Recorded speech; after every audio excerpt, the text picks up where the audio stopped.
Hello and welcome to this edition of The Hangout, live from the European Parliament in Brussels with EuroparlTV and me, Paul Anderson. Our focus is energy in Europe, its supply, its distribution, and the guarantees, such as they may be, that we're becoming more independent, more green, and more competitively priced. With me in the studio are Jerzy Buzek, Polish MEP from the European People's Party, and Bas Eickhout, Dutch MEP from the Green-European Free Alliance. On the line by video from Slovakia is Zuzana Lukáčová, Head of Analysis at Energy Analytics in Slovakia, and from a different part of Brussels, Adrian Joyce, Secretary-General of the European Alliance of Companies for Energy Efficiency in Buildings. He's also Campaign Director of Renovate Europe. Welcome to you all. Anyone who follows this issue is no stranger to the fact that Europe has a huge dependency on Russia for gas and oil. No stranger also to what's been condemned as Russia's naked aggression in Ukraine and land grab of Crimea. So we're going to start off by trying to reconcile those conflicting interests as a succinct springboard to a range of topics which we'll be covering during the course of this programme.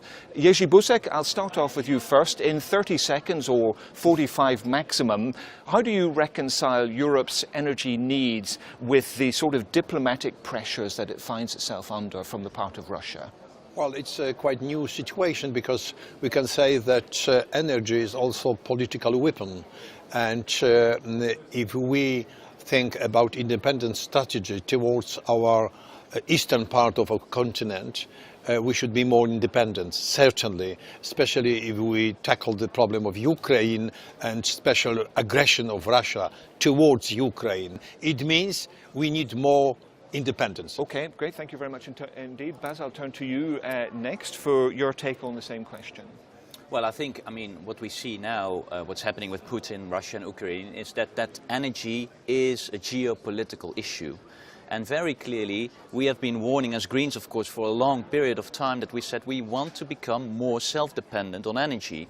And over the last couple of years, we've seen that Europe has become more dependent of fossil fuel imports, not only from Russia, but also from North Africa, from all different regions of the world. So I think it is very important that we are getting more self-independent, which means more of your creation of own energy. And of course, then go for the clean source, because we also have a climate change crisis ahead of us. And if you combine those issues, it's very clear what should be the European strategy now, and that is focusing on energy efficiency and renewables, and that's the way forward, very clearly, and we have to really push harder for that. Okay, so more independence, more green energy. Let's turn to our panel of guests on video link. Adrian, let me turn to you first of all. I know this is a question close to your heart. What's your take on what you've been hearing so far? And also, if you have any questions for our panel of MEPs here in the studio. Thank you, Paul. When thinking about energy security, it's clear to me that the message that energy efficiency was stated by the International Energy Agency as Europe's first fuel is something that must be taken into account. Dependency, of course, is a real issue, and I don't know if the audience is aware that last Wednesday, the 18th of June, we enter the period in the year where we are 100% reliant on imported energy. We call it European Energy Dependence Day. So I think if we're serious about creating more independence in Europe, that we must look much more closely at energy efficiency as a dynamic policy. And I wonder if the MEPs, particularly Mr. Buzek, agrees that we should be much more ambitious on energy efficiency as a first answer to energy security issues. I'd be very interested to know his point. Absolutely right. I agree with 100%. I was rapporteur of 7th Framework Programme for the European Union. It was 7 years ago, but still it was valid until the end of the last year. And the first point on our list of priorities was energy efficiency. The second was renewables in research and everything what we should have done to improve our efficiency. Over to you, Bas. What's your take on this question of energy efficiency? It's interesting enough to see that, of course, if we talk in general terms about energy efficiency, everyone agrees that it's very important. But then if we go and look at the policy making at the concrete level, for example, last week there were 7 countries who wrote a letter to the European Commission saying, please be more ambitious on energy efficiency. It was signed by Denmark, Belgium, Germany and other countries. It was not signed by Poland, by Prime Minister Tusk, which is also from your party. So why, if we all agree on it, why then not going for the obvious, and that is we are now discussing a framework of future energy policies for 2030, and then the key aspect should be energy efficiency. The Commission has not delivered on it, and now some member states asking the Commission to deal with that. We've got a very big program for energy efficiency in my country, even much stronger than from point of view of renewables. We would like to improve in much stronger and deeper way that everything what we can do with renewables in my country. So I don't know the reason not to sign something like that by my government, but it's clear that the idea is good enough to support it. Let's just pause a second and put this in some sort of perspective. What would energy efficiency achieve in terms of savings in energy consumption in Europe? And by extension, how much would that reduce Europe's dependency on Russia or indeed on other sources of energy? Let me interject, Paul, if I may, because if you looked just at the building sector and you were able to capture the full benefits that we know exist in the building sector for improving energy efficiency, we could stop all imports of Russian gas tomorrow. That's the size of the waste that's going on at the moment in the buildings of Europe. Yeah, I think there are three key sectors where we can really deliver on energy efficiency and saving energy use and really using less energy in absolute terms. So first of all, it is the building sector. There's the big potential, and I think Adrian is mentioning the same numbers that I see in studies, which is really substantial. If we really go for strict policies on energy efficiency in the building sector, we could really save a vast amount of gas imports, like indeed the size of Russia. Second one is industry. Industry, of course, has invested a lot in being more efficient on the site itself.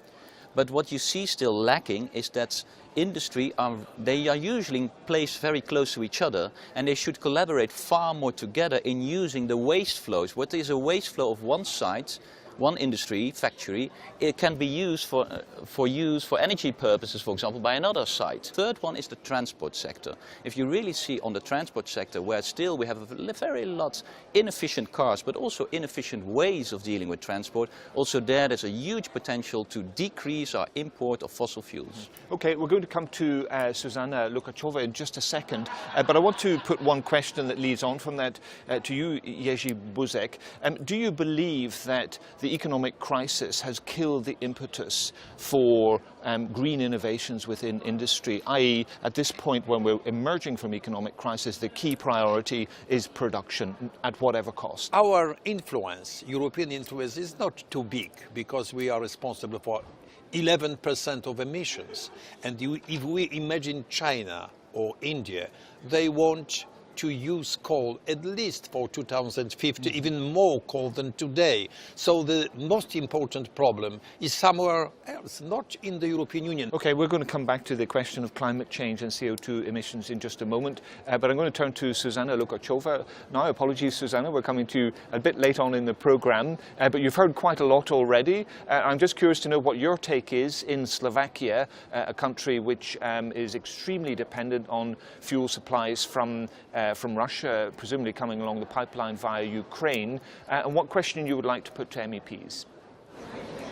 Well, I would like to come back to the question of energy efficiency. Who will finance this big investment into energy efficiency measures, which should amount to 24 billion euros per year? Okay, let me turn to you with that question first, Baz Ekut, the question of financing. The financing issue is, of course, a very important matter. And I do think that we have not enough really made sure that we have funds going to energy efficiency. It has been improved compared to 7 years ago. So the coming 7 years, we have more going to energy efficiency, especially, of course, for regions in Central Europe. But I would say the Greens wanted to see more going in that direction because financing these kind of resources are important. But let me be very clear on energy efficiency. In the end, it delivers money. Most of the time it is a financing gap.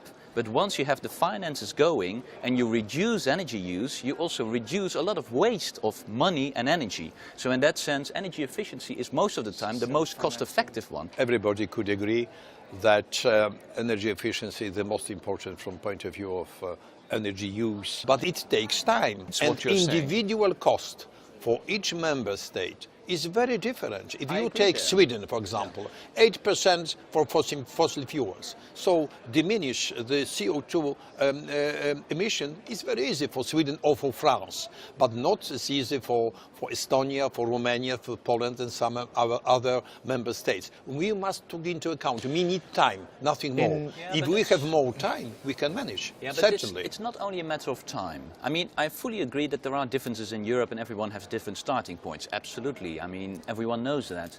But what is also very important is political will, because if you look at the western side of Europe, I'm coming from a country, the Netherlands, which is still totally dependent of gas. And that's not because, you know, there was a will that we are. It was a political decision to become fully dependent of that.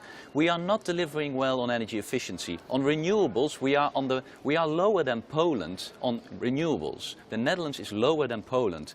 That is because we didn't have political will to change. Whereas our neighboring countries, Germany, Denmark, they took different decisions. So it's not only saying, hey, we have different positions and start there. It is also a matter of political will to decide where is our energy future going to be. The result of very high production of renewables in Germany is so-called loop flow of electricity from the south, loop flow from north to south, from south to north. Depends if it's wind flowing, blowing, or if it is sunshine in the south part of Germany.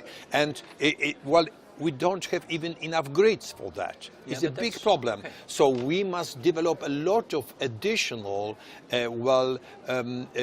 infrastructure devices if we want to be really free from point of view of renewables. I support it very, very strongly. There is no cheap option for energy nowhere. We need investments. And this is really the political decision. Are you going in infrastructure and storage as part of your renewable future, or are we going into a fossil lock-in with other resources on shale? But it could be also a choice of nature.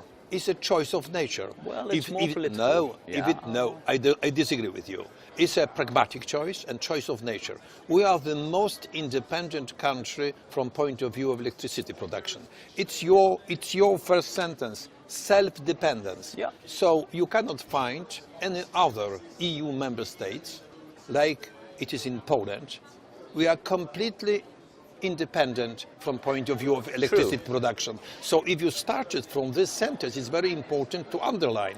We are independent, we use coal, but of course we should use clean coal technologies. If you are serious as Greens, if you are serious about environmental protection and about climate issue, let us go towards clean coal technologies and to sell them to China and India, because we cannot stop using coal in India and China. It is a global issue. Climate is a global issue, not European issue. But here I have to, because I've been called to be serious about that. I am, Mr. Buzek, if there is one thing we need to be serious about, is that we need to combine climate goals and energy independence. Absolutely. Yeah, but then you have the decision.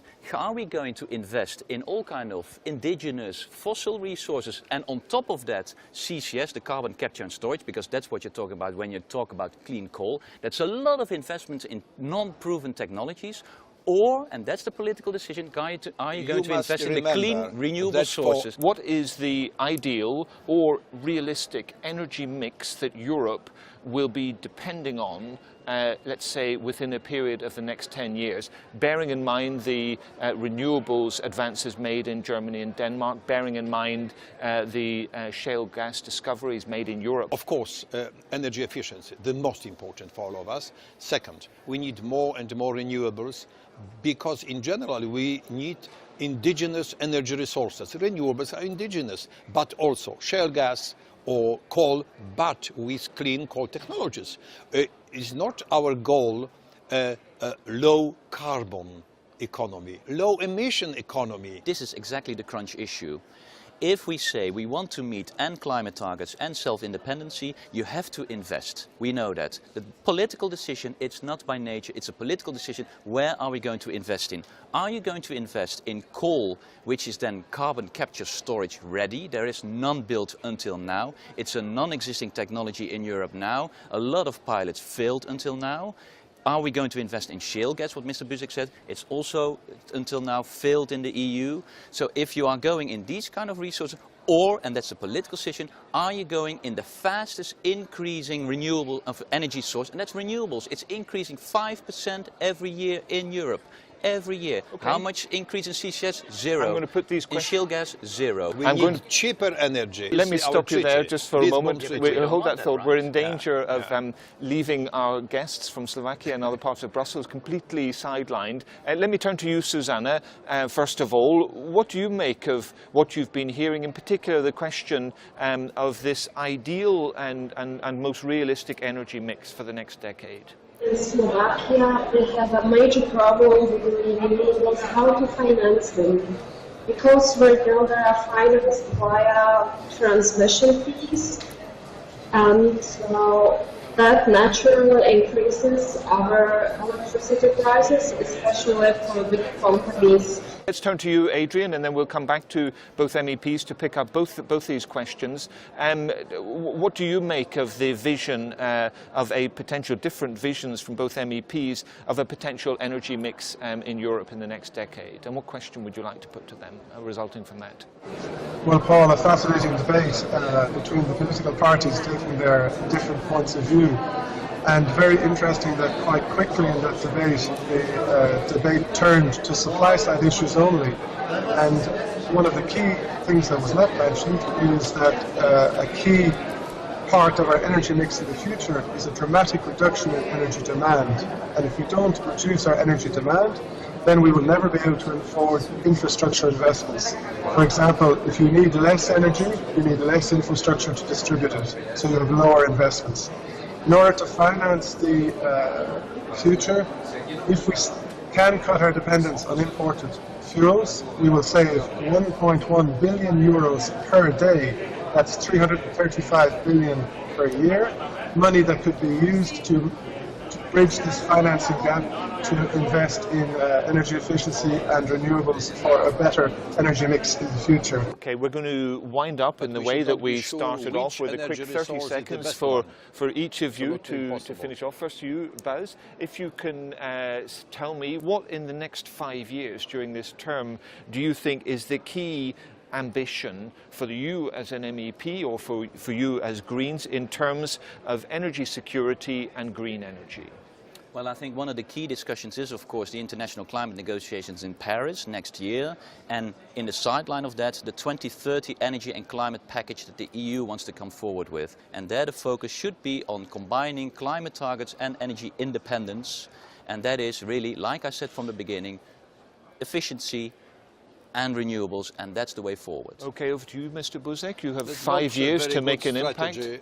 As I heard from my Green colleagues. Because we should not assume which energy resource will be the cheapest one in 2050.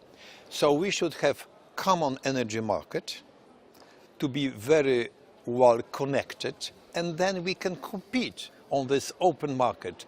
Which energy sources, together with environmental protection, of course, together will be the cheapest one. So that is something which I don't like at all. Yeah.